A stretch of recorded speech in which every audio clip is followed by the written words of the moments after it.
She sat and stared out of her window, eyes not focused on anything in particular. The moon was full and cloaked in wispy clouds that sat motionless in the night air. It was 2 o'clock on a Saturday morning. The date held little significance to her, as the days tended to just blend together now, just gray blurs that passed by unseen.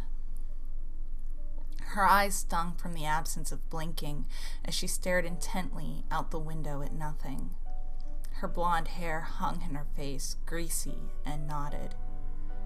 She had been neglecting it and herself for some time, but that doesn't matter to her now. The only thing that matters is waiting for his return, for his arrival. She hopes so desperately for his return. He is her escape, and can be again. The clouds begin to move as the wind picks up all around her small cottage. It can be heard howling in the fireplace. She blinks, finally giving her eyes momentary relief from the strain of peering through such a dirty window into the darkness of night.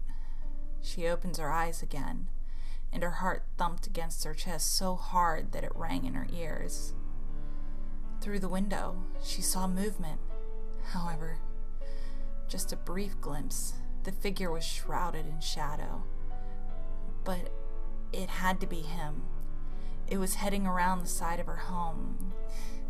He must be trying to surprise her by coming back. He was always so thoughtful in that aspect. She stood and tried to race over towards the door, but such a long period without movement had put her legs to sleep. She collapsed to the floor as pins and needles poked their way up her feet to her calves and thighs. She held her breath, waiting for the sensation to leave. It honestly didn't bother her that much. She was just excited that he had come back. Suddenly, the lights in her small cottage home went out. She must have forgotten to pay the electric bill. She had been so distracted and waiting for him to return, she must have forgotten. Finally, she got back to her feet and hurried to the back door, just a couple of feet from where she had been sitting, waiting. She could hear the key slide into the lock. She could barely contain her excitement as the door opened and he stepped in wearing his suit and had a briefcase in his hand. He came in and stopped, stunned in his tracks. She squealed in excitement at seeing him and greeted him warmly. He dropped his briefcase that he had held in his left hand and dropped to his knees. She stared at him, confused, the smile gone from her face as he began sobbing. She knelt down to comfort her love as he began to crawl towards her,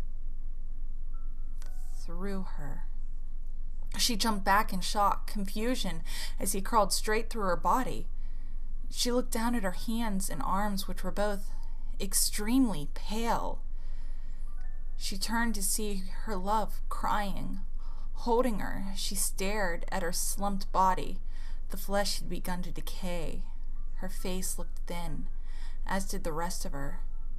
She had been so distracted waiting for him to return. She must have forgotten.